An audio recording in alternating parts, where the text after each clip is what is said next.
여기서 일단은 1차적으로 224일선 100K까지 현재 향후 2주 내에 100K까지 빠질 것이라고 보고 있습니다. 그래서 큰 방향은 95K까지 빠질 것인데 3일봉 111선이 여기서 지켜주면 3일봉 위에서 마감이 되잖아요. 그럼 팔면 돼요. 근데 만약에 이번에 한 번, 두 번이잖아요. 세 번째 터치 됐을 때 깨질 확률이 높다 했잖아요. 그건 우리는 생각만 하고 있고 결국에는 이탈을 보면 되는 거예요. 이탈이 되면 3일 동안 우리가 이게 이탈하는지 안 하는지 지켜보다가 그러면 이제 일봉상으로 비트코인이 60K 때까지 빠질 수 있는 시나리오가 열린다라고 생각을 하시면 됩니다. 네. 안녕하세요, 코인진입니다. 자, 지금 비트코인이 어느 정도 지금 반등이 나오는 상황이죠. 네. 그래서 지금 보면 계속 강조드렸던 내용이 여러분들 잘 기억하실 겁니다. 계속 글을 올릴 때마다 이 112일선 이탈 여부에 따라서 우리가 이 112일선이 이탈이 되지 않아서 우리가 계속 상승을 봤던 이유였고, 제일 중요한 거는 이 이동평균선 정배열이 완성이 되지 않은 상황. 그때가 언제냐면 7월달 이전이었죠. 7월달 이전에 이게 역별이 완성이 되지 않은 상황에서 하락을 했기 때문에 이게 하락의 조건이 있거든요. 첫 번째 하락의 조건은 첫 번째로는 정별이 완성이 되어야 돼요. 하락의 조건은. 두 번째 조건은 112일선 이탈입니다. 이게 이제 하락의 트리거가 완성이 되는 구조인데, 일단 정별이 완성이 되지 않아서 이때 큰 하락이 왔을 때 10K까지 정별이 완성이 되어야 하락이 시작이 되는 조건에 첫 번째로 맞춰지는 구간이다라고 말씀을 드렸었고, 나스닥도 마찬가지로 나스닥도 역별이 지금 안 됐었죠. 나스닥은 얼마 안 됐거든요. 8월 20일 전으로 8월 20일 날에 이제 정배열이 됐거든요. 근데 이전에는 역배열이었어요. 그래서 한 번에 더 큰 상승이 있을 거다라고 해서 했는데 지금 딱 나스닥이 정배열이 완성이 되었어요. 그래서 하락의 조건은 이렇게 정배열이 완성이 되고 111선이 이탈이 되어야 됩니다. 비트코인이 먼저 나스닥보다 더 빠르게 움직이기 때문에 일단 하락장에서는 비트코인을 먼저 봐야 된다. 그래서 왜냐하면 이제 나스닥도 비안전자산이잖아요. 그래서 비안전자산 중에서 제일 비안전자산, 제일 크게 비안전자산인 애들부터 가격이 빠지기 때문입니다. 예, 그래서 이 내용들을 정리를 하시면 되겠고, 어쨌든 지금 그런 사항들이 모두 다 형성이 다 되었다. 그리고 일봉상으로 112일선이 이탈할 경우에는 최대 17일 안으로 224일선을 도달을 했다. 그래서 224일선에서 큰 반등이 나옵니다. 그래서 저 TP 가격은 1년선으로 지금 현재 잡고 있습니다. 1년선으로 잡고 있고, 제 브리핑 할 때도 이때 1년선에서 크게 반등이 나왔죠. 반등이 꼬리를 제외하고 보더라도 20% 거의 18% 상승을 했고, 이때도 224일선 부근에서 22% 상승을 했습니다. 거의 토탈 한 20% 가깝게 평균적으로 상승을 했습니다. 만약에 그럴 경우에는 20%면 아마 다시 그 수치대로라면 120K까지 반등할 수가 있겠죠. 이때 상승 때 아마 조금 알트들의 불장이 나오지 않을까 싶습니다. 예, 그래서 여러분들이 착각하는 게 비트코인이 막 오르고 도미넌스가 막 오를 때 그때 알트들의 불장이 오는 게 아닙니다. 항상 알트들의 불장은 언제 크게 왔냐면, 샌드박스나 작년이 아니고 21년도에도 막 100% 오르고 막 이런 갈라도 오르고 막 그랬을 때, 그때 한참 10월달 11월달이 많이 올랐어요. 이더리움도 포함. 근데 막상 그때가 이미 고점을 찍고, 비트코인이 고점을 21년도 찍었을 때가 11월달이거든요. 이때 10월달 11월달, 이때 항상 비트코인이 하락을 하면서 비트코인 도미넌스가 빠지게 되면서 이렇게 빠지게 되면서 크게 이제 알트들이 큰 상승이 나왔다. 그래서 항상 알트들의 불장은 비트코인이 빠졌을 때, 빠지고 난 다음에 나온다. 왜냐면 이제 도미넌스가 하락하기 때문에. 근데 지금은 이 3일 봉상으로 아직 이게 정별이 완성이 안 됐죠. 이 보라 색깔이 제일 밑에 있어야 되죠, 정별이 되려면. 그래서 아직까지는 알트들의 지금 줄 시기도 아니라는 얘기입니다. 그래서 이게 조금 헷갈리는 게, 비트코인이 어느 정도 빠지고 난 다음에, 예를 들어서 비트코인이 일봉상으로 빠지고 난 다음, 일봉상 224일선까지 빠지고 난 다음에 이 부근에서 아마 도미넌스도 이렇게 왔다 행보를 하면서 3일봉상으로 정별이 완성이 되겠죠. 정별이 완성이 되려면 이 가격이 좀 올라줘야 돼요. 아마 이제 일봉상으로 224일선에서 이렇게 도미넌스가 이제 내려오면서, 지금부터 내려오면서 일봉상으로 내려오면서 도미넌스가 올라가면서 이제 비트도 같이 빠지겠지만은, 이때 이제 224일선에서 도미넌스가 빠지게 되면서 정별이 완성이 되면서 물론 이 224일선에서 기술적 반등이 나온다고 했잖아요. 그래서 단기적 반등, 기술적 반등 구간이 100K라고 말씀드렸잖아요. 그래서 이 구간에서도 나올 수가 있다. 근데 우리가 지금 중요한 거는, 저는 이 구간에서 매매를 안 할 겁니다. 애초에 우리가 위험한 리스크를 두고, 어차피 매매라는 건 리스크 두고 하는 건데, 빠지는 거는 또 한순간이라고 생각하거든요. 이미 우리는 그때는 하락장의 길을 걷고 있다라고 생각을 하는 구간이기 때문에. 그래서 저는 어떻게 포지션을 진입을 할 거냐면, 이 224일선까지 도달 이후에 기술적 반등이 나올 때 알트들도 같이 오르게 될 겁니다. 비트코인도 오르기 때문에. 도미넌스도 약간 하락을 하겠죠. 그러면 지금 비트코인 도미넌스가 3일 봉상으로 여기서 지지를 받았죠. 제가 텔레그램에서도 3일봉 111선이 지지를 받을 것이다 라고 해서 BNB를 익절을 했던 이유가 그 이유거든요. 비트코인 도미넌스가 224일선에 도달을 했다. 아직 정별 사항이 아니므로, 그래서 224일선에서 3일봉 도미넌스 반등을 예상을 한다라고 얘기를 드렸었어요. 터치를 했을 때. 근데 지금 실제로 반등을 치고 있죠. 알트들은 더 많이 빠졌었고. 그래서 여기 224일선 일봉상으로 반등을 칠 때, 이렇게 일봉상으로 이렇게 반등을 칠 때쯤에 도미넌스가 빠지면서 알트들이 잠깐 오를 수가 있겠지만은, 굳이 이거 먹자고 저는 타지는 않을 겁니다. 타실 분들 타셔도 되는데, 근데 이게 리스크가 너무 커가지고 그런 거 발라 먹을 바에는 애초에 그냥 3일봉 111선을 기다리던가, 아니면 그냥 그대로 숏을 들고 하는 게 제일 좋다고 생각을 합니다. 왜냐면 어차피 지금 여기서 타잖아요. 어차피 일봉상 111선이 이탈이 되었으니까 224일선까지 어떻게 보면 17일이 걸려요. 최대. 이것보다 더 길 수가 있어요. 근데 지금 FOMC도 지금 현재 얼마나 남았냐면 22일 남았어요. 그럼 이거랑 지금 세력들이 이 시간을 같이 하고 있다는 얘기예요. 시간적으로 프레임을 봤을 때 아마 17일보다 더 걸릴 수 있다라고 생각합니다. 대충 FOMC까지 이번에는 최대 17일, 18일이었지만은 여기 224일선 도달하는 데까지.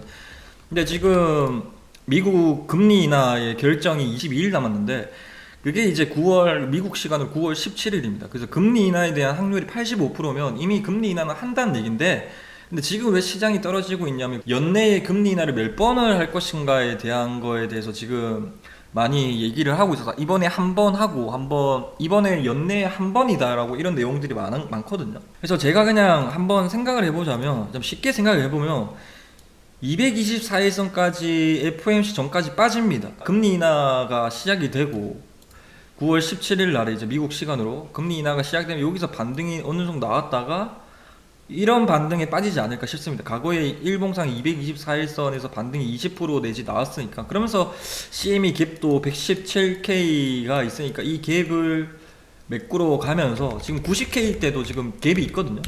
그래서 90 몇 K 때도 갭이 있긴 있는데, CME 갭이, 그것도 그 뒤에 맞추러 가지 않을까라고 생각을 합니다. 근데 이 구간에서 굳이 매매를 롱을 잡지는 않을 겁니다. 왜냐하면 큰 추세는 결국에는 이 1년선이 지지를 받고 상승을 하더라도 이렇게 빠집니다. 큰 방향은 이런 식으로 빠지기 때문에, 3일봉 111선까지 빠지기 때문에 여기서 롱은 잡지는 않을 겁니다. 차라리 오를 때 숏을 잡는 게 훨씬 더 낫지. 그래서 여기서 일단은 1차적으로 224일선 100K까지, 현재 향후 2주 내에 비트코인은 100K까지 빠질 것이라고 보고 있습니다. 그래서 큰 방향은 95K까지 빠질 것인데, 저는 3일봉상 111선이 이때까지 한 번, 두 번 지켜줬잖아요. 근데 이번에 세 번째 오는 자리라서 저는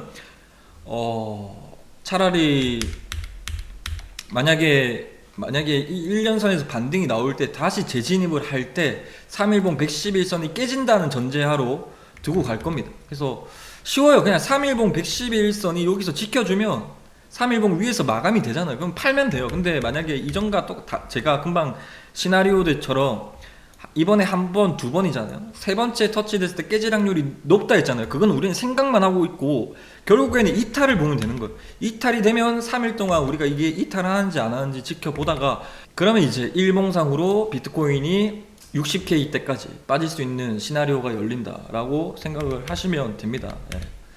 그래서 일단은 차트적인 내용은 간략하게 이 내용이고, 자, 우리가 2022년도부터 2022년도 11월 달에 제가 최저점을 맞췄던 이유 중에 하나가 근거가 5개 정도 있었는데 한 가지를 얘기하자면 이때부터 22년도 11월 달에 금리 인하가 선반영이 이루어졌어요. 왜 이루어졌냐면 단기 채권이 있어요. 그리고 장기 채권이 있는데, 원래 여러분들이 통상적으로 돈을 은행에다 돈을 맡기면 오래 맡긴 사람에게 이자를 많이 주잖아요. 근데 이때는 단기로 돈을 맡긴 사람들에게 이자를 많이 주게 되는, 즉 장단기 금리 역전차가 일어납니다. 이때. 그래서 통상적으로는 이게 캔들이 10년물 국채 수익률인데 이 단기 국채 수익률이 밑에 있죠. 원래 이게 통상적인 수익률이 곡선인데, 근데 장단기 금리 역전차가 났습니다. 이게 금리 인하의 선반영입니다. 개념을 뜯어보자면, 단기로 사람들이 돈을 이자를 맡긴다는 얘기는 어차피 금리 인하를 곧 할 거야 라는 기대감으로, 그래서 단기적으로 다 사람들이 돈을 맡기면서 비트코인이 금리 인상 시기임에도 불구하고 주가가 올랐던 이유는 단기 채권의 수요가 몰리면서 이 단기 채권의 수요의 담보로 이 유동성 자금들의 유동성을 만들었다. 쉽게 얘기하면 이 단기 채권의 담보로 돈을 맡겨두었죠. 3개월 트레저빌, 이제 단기 채권의 기준은 3개월 이하인 애들을 얘기를 하는 겁니다. 근데 우리가 돈을 맡길 때 내가 10년 뒤에 돈을 갚을 테니까 1억만 빌려줘라, 1억이라는 집을 내가 가지고 있으면 1억이라는 대출이 안 나올 거잖아. 내 담보의 100%에 대한 대출이 안 나올 거잖아. 근데 3개월 뒤에 갚을게 하면 내가 들고 있는 담보의 100%만큼 이게 담보가 나오거든요. 그 담보금 가지고 이 유동성을 만들었다. 누가? 옐런 재무부 장관이. 왜 그러냐면 유동성을 만들 수 있는 사람이 누구냐? 대부분 연준이라고 잘 아실 겁니다. 근데 연준은 새로운 통화를 만드는 거고, 우리 따끈따끈한 새로운 통화를 만드는 곳은 연준이고, 근데 있는 돈을 가지고 이 흐름을 만드는 곳은 또 한 가지가 어디냐면 미국 재무부입니다. 그래서 미국 재무부, 옐런 재무부 장관이 단기채와 장기채 발행량을 조절을 하면서 단기채를 많이 발행을 시키면 단기채 가격이 떨어지고, 그렇게 되면 단기채 수익률이 올라가죠. 이자가 올라가게 됩니다. 그러면서 사람들에게 단기채를 많이 사게끔 만들면서 사람들에게 장단기 금리 역전차, 즉 금리 인하의 선반영이 이루어지면서 주가는 금리 인상임에도 불구하고 주가가 비트코인이 올랐던 이유 중에 하나가 그 이유였습니다. 그래서 2022년도 11월 달에 금리 인하가 선반영이 되었고, 실질적으로 이제 2024년도에 보험적 금리 인하를 했죠. 이 보험적 금리 인하를 왜 하냐면 경기 침체가 오기 전에 미리 금리 인하를 해요. 연착륙을 위해서. 근데 과거에 2023년도에도 한번 했었거든요. 근데 코로나가 터지고 난 다음에 이 보험적 금리 인하에 대한 효과가 어떤지에 대해서는 결과는 나오지는 않았습니다. 근데 지금도 24년도 9월 달에 보험적 금리 인하를 하고, 이제는 본격적으로 지금 보험적 금리 인하가 아닙니다. 지금 9월 달에 또 금리 인하를 하잖아요. 그러면 어떻게 되냐면, 금리 인하를 시작을 하게 되면 역사적으로 보았을 때 이게 장단기 금리 역전차입니다. 이 검은 색깔이 밑으로 내려가면 단기 국채 수익률이 높아지는 구간입니다. 단기 국채 수익률이 이때 높아진 구간입니다. 지금 구간입니다. 근데 잘 보시면 장단기 금리 역전차가 났을 때는 경기 침체가 안 옵니다. 이 회색 선이 경기 침체가 발생했을 때 시기거든요. 이때도 회색선에서도 경기 침체가 발생했을 때고, 그래서 장단기 금리 역전차가 발생이 되고 난 다음에 그 이후에 1년 뒤에, 향후 1년 안으로 항상 미국은 경기 침체에 빠졌다. 이게 1985년도부터 지금 현재 코로나 이전까지 100%의 지표입니다. 승률의 지표이기 때문에 항상 지금 머지않아 경기 침체가 남았다. 그래서 장단기 금리 역전차는 언제 나냐? 미국의 금리가 급격하게 인하를 하거나 본격적으로 인하의 시기가 다가왔을 때, 그때 정상화 구도로 이루어지는 구간이 나오기 때문에 장기로 돈을 맡긴 사람들에게 이자가 높아지는, 즉 장기 국채 수익률이 올라가게 됩니다. 금리 인하를 해버리면. 그래서 과거에 이런 사례가 있었어요. 2023년도가 진짜 예외적으로 보험적 금리 인하를 처음으로 했던 시기였고, 이전에는 전부 다 무슨 일이 터지기 직전에 항상 금리 인하에 대한 피봇을 예상을 했었는데, 지금 9월 달에 금리 인하를 하는 거는 보험적 금리 인하에 대한 개념이 아니고 무언가 터지기 전에 뭔가 금리 인하를 한다. 즉 이 지금 금리 인하 9월달에 하잖아요. 이 연준 내에서도 뭔가 터질 거라는 걸 감지를 해서 9월달에 금리 인하를 하는 것입니다.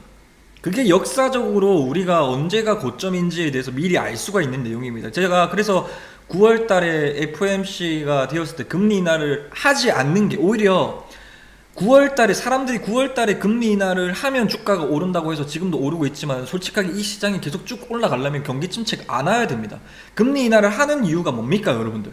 경기 침체가 올 것 같으니까 금리 인하를 하는 건데, 오히려 금리 인하를 안 하고 동결이 이 시장이 좋아요. 그러면서 뒤에서 단기채를 발행을 시키면서 유동성을 창출하는, 지금 바이든 행정부 때 했던 그 금리 인상임에도 불구하고 주가는 올랐어요. 근데 금리를 어느 정도 세 차례 9월달에 낮추고 지금 동결을 해도 나쁘지는 않거든요. 그래서 오히려 금리 인하가 시작이 되었을 때 저는 다른 유튜버와 다르게 9월달이 이미 우리에게 연준에서는 조심해야 된다라는 구간을 이미 연준에서는 우리 월가들이나 금융시장에 힌트를, 개인 투자자들에게 힌트를 줬다라고 생각을 하고 있습니다. 과거에 연준이 피봇을 선언하고 난 다음에 주가에 S&P 500의 주가가 어떻게 형성되었는지 한번 쇼츠로 한번 보고 오도록 하겠습니다. 파란 색깔이 이제 미국 기준금리입니다. 고점에서 금리 인하를 할 때 역사적으로 데이터는 어떻게 되었냐면, 피벗 이후에 고점 대비해서 17%, 36%, 48%, 27%, 15%, 51%, 58%, 35% 연준의 피벗이 발표되고 난 다음에 경기 침체가 임박해서 이 금리 인하를 하기 때문에 연준의 피벗 이후에는 항상 주가는 하락했다라는 여러분들에게 자료를 좀 제시를 해드렸고, 그래서 이 내용처럼 저는 이제 이때까지는 제가 상승을 계속 봤던 이유 중에 하나가, 여러분들 구독자분들 잘 아실 겁니다. 일봉상으로 111선 이탈하면 3일봉 111선까지 하락하니까 여기서 매수를 기다려서 우리 존나 발라먹자 해서 우리가 시드가 존나 늘어났잖아요. 그리고 이번에도 여기서도 먹어서 우리도 수익 크게 먹었잖아요. 근데 왜 롱을 타점을 봤냐면 첫 번째 터치였고 두 번째 터치였습니다. 근데 세 번째 터치에서는 위험하다는 얘기예요. 세 번의 장기 입형, 장기 홀더들의 평단가가 세 번이나 터치가 되면 이게 도미노처럼 무너지는 현상이 일어납니다. 실질적으로 비트코인이 일봉상으로 보시면 111선이 터치를 기준으로 봐야 됩니다. 한 번 터치됐죠, 두 번 터치됐죠, 세 번 터치하고 난 다음에 결국엔 이 못 뚫었던, 1년 동안 하락을 하면서 못 뚫었던 이 111선을 뚫어버리죠. 세 번 터치하고 난 다음에. 그리고 심지어 1년선 근처도 오지 않았는데 이 세 번 이상 뚫어놓으니까 1년선까지 224선까지도 뚫어버려요. 보이죠? 그래서 이런 경우가 있기 때문에 세 번 이상이지만 세 번째부터는 우리가 롱 타점을 봐야 되는 시점이 아니고, 이제는 우리가 비중 조절을 크게 해야 되는, 이제 시드를 빼면서 어느 정도 감망을 하시든가 아니면 선물하시는 분들은 숏 타점을 우리가 해칭 차원으로 해야 된다. 금리 인하가 시작이 되면 이제 모두 다 이제 테더를 들고 있잖아요. 자산 가격이 하락을 하면서 거기에 대한 해칭 차원을 우리가 숏 포지션은 한 배라도 들고 가셔야 된다 라고 얘기를 드리고 싶습니다. 그 내용들을 여러분들에게 정리를 드리고 싶고, 그래서 제가 이 말씀드린 2022년도 11월 달에 금리 인하가 선 반영이 이루어졌다라고 얘기를 드렸잖아요. 이때가 장단기 금리 역전차가 납니다. 11월 9일 날이 딱 나죠. 이때 보면 11월 9일쯤, 그 11월 9일 10일쯤 나잖아요. 장단기 금리 역전차가 났을 때 항상 주가는 바닥이었다. 그래서 이때 이제 저희 집 부모님 집을 팔고 비트코인을 매수했던 시기였고, 뭐 이 근거 하나만으로 진입을 한 건 아닙니다. 지금 그 상황이기 때문에 얘기 드렸고, 이 구간입니다. 이때 구간이 그대로 밑에 비트코인 잡으면 이때 항상 주가는 바닥이었다. 그래서 이때부터 금리 인하에 대한 선 반영이 이루어졌고, 실질적으로 보험적 금리가 아니고 본격적으로 금리 인하가 시작이 되면 이 선 반영이 이루어진 거예요. 저도 금리 인하에 대한 선 반영으로 주가가 오르겠다라고 생각을 해서 비트코인 15.5K 때 매수를 한 사람입니다. 근데 지금은 호재 소멸이 돼요. 긴 시간 동안 2022년도부터 2025년 동안 이 금리 인하에 대한 선 반영으로 주가는 상승을 했는데, 실질적으로 금리 인하를 해버리면 호재가, 이때까지 선 반영을 이루어졌던 호재가 결국에는 얼마 전까지만 하더라도 고용 데이터가 안 좋아서 비트코인이 한번 빠졌었죠. 근데 금리 인하 때문에 이렇게 다시 한 번 더 올랐잖아요. 이제 최고치를 더 갱신을 했잖아요. 금리 인하에 대한 것 때문에.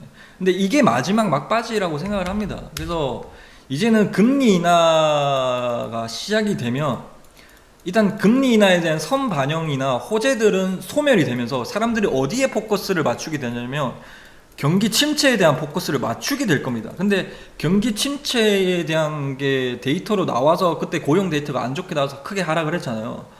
그래서 관세 영향 때문에 경기 이제 사람들은 금리 인하는 어차피 했으니까 이제는 뒷전으로 볼 거고, 이제부터는 경기 침체, 지금부터 나오는 데이터가 어떻게 나올지에 대해서 사람들이 민감하게 표현을 할 것인데, 그래서 그런 내용들 때문에 3일봉 111선까지도 하락할 것이라고 보고 있습니다. 그래서 이 내용들을 전부 다 좀 잘 정리를 하셨으면 좋겠습니다.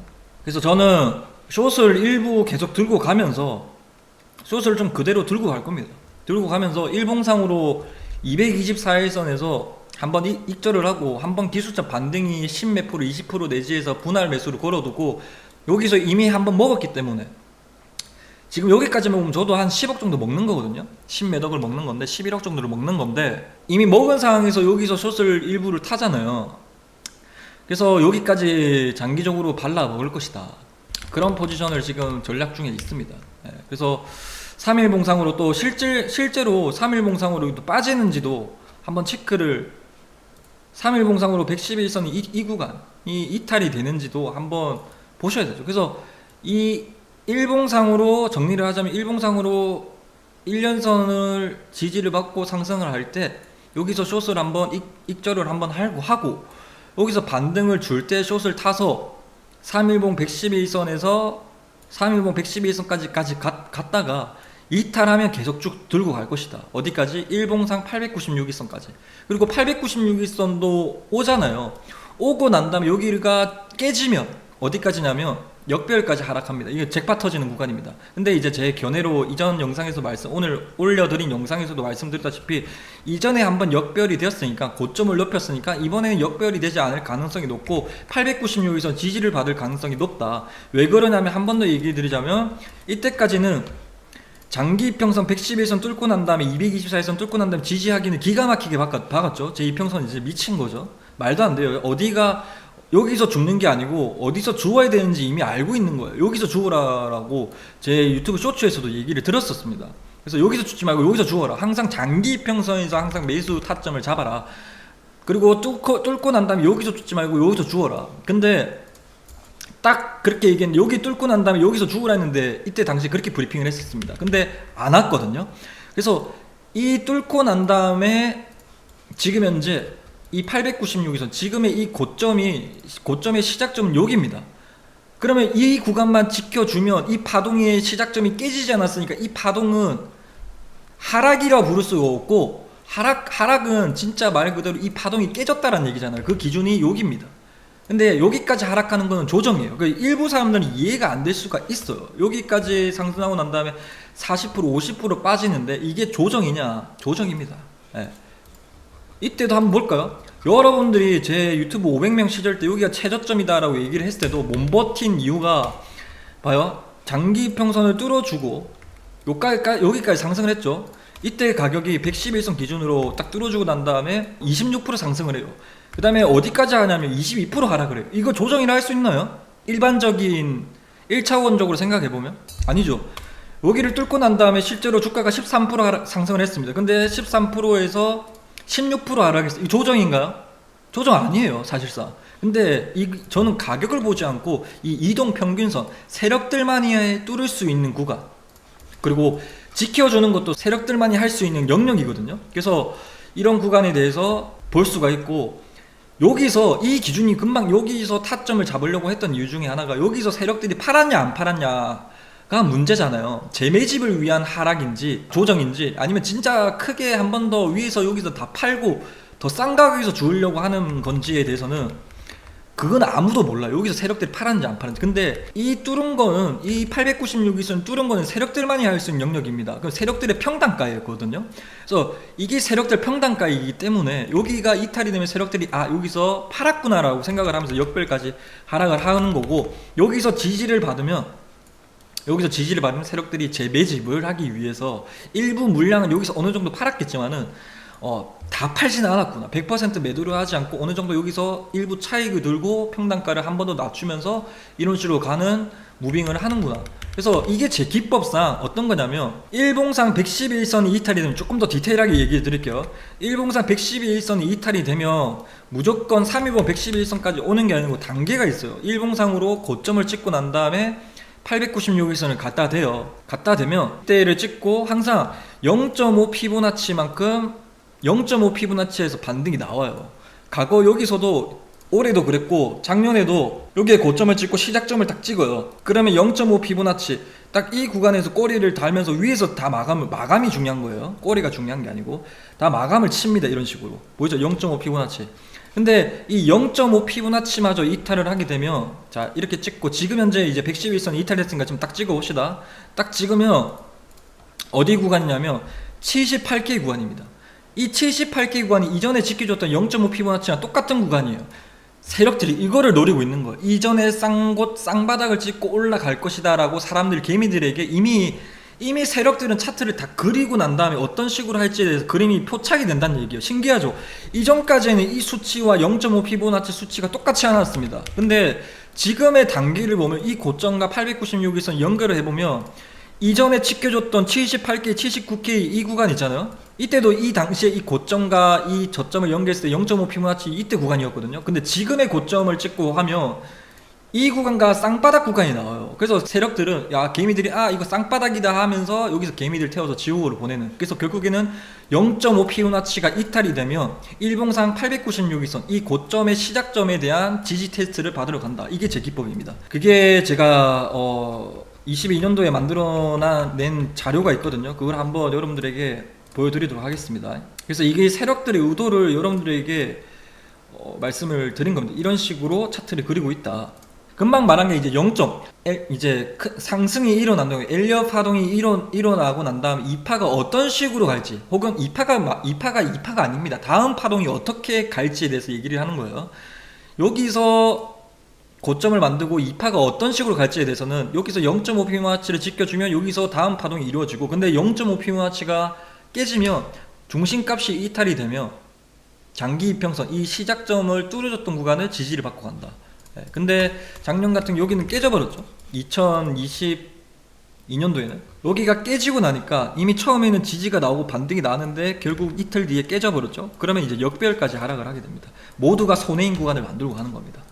모두가 손해인 구간, 역배열 구간. 그래서 저 내용도 아마 캡처하셔서 잘 보시기 바랍니다. 그래서 저는 아마 단타는 물론 하겠지만은, 저는 이제 매매가 거의 다 스윙 위주잖아요. 그래서 지금은 하락장이기 때문에 단타 위주로만 이제는 매매를 선물방에서도 할 것이고, 저는 일봉상으로 매수는 장기적이게 현물 매수로 따지면, 비트코인이나 이더리움을 따지면 이 896일선에서 매수를 할 것이다. 지금 현재 가격으로는 60K대입니다. 63.7K거든요. 그래서 이동평균선이기 때문에, 일봉상으로 이동평균선이기 때문에 가격이 계속 올라옵니다. 이런 식으로 지금 이때 올라오는 거 보이죠? 그래서 가격을 보지 말고 이동평균선을 보셔야 됩니다. 가격을 얘기하면 안 됩니다. 그래서 그거를 보셔야 되고, 그리고 이더리움을 좀 궁금해 하신 분들이 있을 거예요. 이더리움은 애초에 지금의 상승은 가짜 상승입니다. 애초에 저도 12시간 봉상으로 보면서 이더리움을 수익을 20억 정도로 수익이 났었죠. 저도 롱으로 20억 정도를 먹었습니다. 한 달 동안 이제 이더리움만으로 20억 수익을 냈었습니다. 그래서 승률을 롱숏을 먹으면서 7번의 매매로 100% 승률을 달성을 했습니다. 그럼에도 불구하고 이더리움은 제가 항상 강조를 드렸었죠. 롱을 타고 있을 때도 일봉상으로 역배열이 완성이 되고 상승한 게 아니다. 이 상승은 오래 가지 못할 것이다. 12시간 봉상으로 완료가 되었기 때문에 이거는 크게 오래 가지 못하는 찐상승의 장이 아니다. 왜 그러냐면, 비트코인도 이런 시절이 있었어요. 어떤 시절이 있었냐면, 일봉상으로 역배열이 완성이 되지 않고 상승했던 구간이 있습니다. 이때 구간이죠. 2019년도 구간입니다. 이때 트럼프가 집권 당시 미국 무역 정쟁이 일어났을 시기입니다. 지금과도 시기가 똑같은 시기입니다. 근데 이게 지금 그때는 비트코인이 너무나 낙폭과대 영역으로 하락을 했기 때문에 이런 식으로 되었고, 지금 이 사례가, 이런 프랙탈이 이더리움으로 갔다라고 포착을 해서 여러분들에게 이더리움이 저점이 나왔다라고 12시간 봉상으로 말씀을 드린 겁니다. 그래서 비트코인도 결국에는 어떻게 됐냐면, 이때는 12시간 봉으로 역별이 완성이 돼요. 비트코인 뭐 12시간 봉이 완성이 되죠. 그러고 난 다음에 이더리움처럼 이렇게 896선 뚫고 크게 상승을 해요. 그런데 얼마 뒤에 지금 딱 이 구간이랑 똑같아요. 프랙탈이 트럼프 2기 대통령이랑 똑같고, 이때 금리 인하에 대한 시작도 똑같고, 트럼프 미중 무역 정쟁 갈등도 똑같아요. 지금 그냥 판박이에요. 프랙탈이 차트만 뿐만 아니라. 그러고 난데 뭐가 터졌냐면 코로나가 터져요. 지금 이 코로나처럼 똑같은 게 터질 수가 있는 거예요. 한 번의 기회가 또 온다는 얘기예요. 뭔가 우리가 모르는 대규모 악재가 하나 있는 거예요. 이때도 몰랐었겠죠. 이때 제가 지금 이때는 기법을 몰랐지만 이때도 똑같이 브리핑을 했을 겁니다. 1봉상으로 역별이 되지 않고 12시간 봉상으로 역별이 되었기 때문에 우리가 모르는 큰 악재가 있다라고 했는데 그 뒤에 코로나가 터진 거예요. 지금 우리가 이게 여러분들이 패닉이라는 건요, 여러분들이 지금 뭐 금리나 뭐 선반영 뭐 이런 자질구레한 게 아니고, 패닉이 나오려면, 이렇게까지 패닉이 나오려면 시장이 진짜 충격받을 만한, 깜짝 놀랄 만한, 연준이 이거는 어떻게 할 수도 없는, 통화정책만으로 어떻게 할 수 없을 때 패닉이 나옵니다. 그게 지금 길게 잡아봤자 장단기 금리 역전차가 됐을 때 뭔가 있다는 얘기예요. 이번에 크게 뭔가 하나 터질 거예요. 왜냐하면 장단기 금리 역전차가 이루어진 사례들이 보이죠. 지금 또 장단기 금리 역전차가 이루어지고 있죠. 근데 지금 과거에 보면 지금 뭐가 존나 문제냐면, 장단기 금리 역전차의 폭을 가지고 우리가 경기 침체가 클지 안 클지에 대해서 우리가 가늠을 할 수가 있어요. 이때 살짝 내려오죠. 이때 크게 내려오니까 좀 크게 방사하죠. 이때도 크게 반등을 크게 하죠. 이땐 짧게 하니까 짧게 코로나가 터져요. 근데 지금 봐봐, 역대적으로 이렇게까지 장단기 금리 역전차가 심하게 격차가 늘려진 건 처음이에요. 이게 진짜 무슨 뭐 글로벌 금융위기만큼 뭔가 터질 만한 게 준비가 되어 있다는 얘기예요. 이거를 한번 개념적으로 얘기하면, 이렇게 얘기하면 조금 이해가 안 되겠지만은, 왜 장단기 금리 역전차가 왜 어렵냐면, 장단기 금리 역전차가 22년도 11월 달부터 지금 현재 거의 약 3년 동안 이루어지고 있잖아요. 장단기 금리 역전차가 지금 현재 왜 위험한 데드라인인지, 이제 그 차트 분석 말고 거시경제 얘기를 드리자면, 장단기 금리 역전차가 2022년도 11월 달부터 현재 약 3년 동안 지속되었잖아요. 이게 왜 위험한지에 대해서 개념을 알려드리자면, 연준에서 제일 무서워하는 게 뭔지 아십니까? 이건 파월도 얘기한 거예요. 연준에서 제일 무서워하는 게 뭔지 아십니까? 뭐냐면 금융 시스템이 무너지는 게 제일 무서워합니다. 리먼, 글로벌 금융위기, 이런 것들은 전부 다 금융권에서 나옵니다. 미국의 금융 시스템이 무너지면 전 세계가 지금 미국으로 투자가 많이 되고 있는 상황에서 이게 엄청 트리거를 이뤄낼 수 있는 상황이에요. 일본 또한 우리가 엔케리 청산됐을 때 왜 엔케리 청산이 되었나요? 20-30년 동안 일본에서 미국이 투자하고 있는, 일본 애들이 미국에 투자를 하고 있어서 그게 급격하게 레버리지를 일으켜서 엔케리 청산이 났었잖아요. 근데 그거는 진짜 에피타이저고, 금융 시스템이 무너진 게 제일 무서워합니다. 근데 지금 이 금융 시스템이 지금 왜 부정적인 상황, 왜 안 좋은 상황이냐면, 은행의 수익 구조는 단기로 빌려와서 장기로 팔아먹어요. 쉽게 얘기하면. 근데 2년, 거의 3년 동안 뭐라고 했죠? 3년 동안 단기가 더 비쌌어요. 그래서 이게 지금 현재 은행이 역마진을 겪고 있다. 3년 동안. 근데 이게 역사적으로 장단기 금리 역전차가 되었을 때에는 나오지 않는다. 실제로 경기 침체는 주가의 뭐 데이터를 보고 이게 나오는 게 아니고, 경기가 엄청 좋아요. 데이터가 한참 좋은데 그 뒤에 갑자기 경기 침체가 터지는 게 경기 침체예요. 그래서 이런 원리 때문이거든요.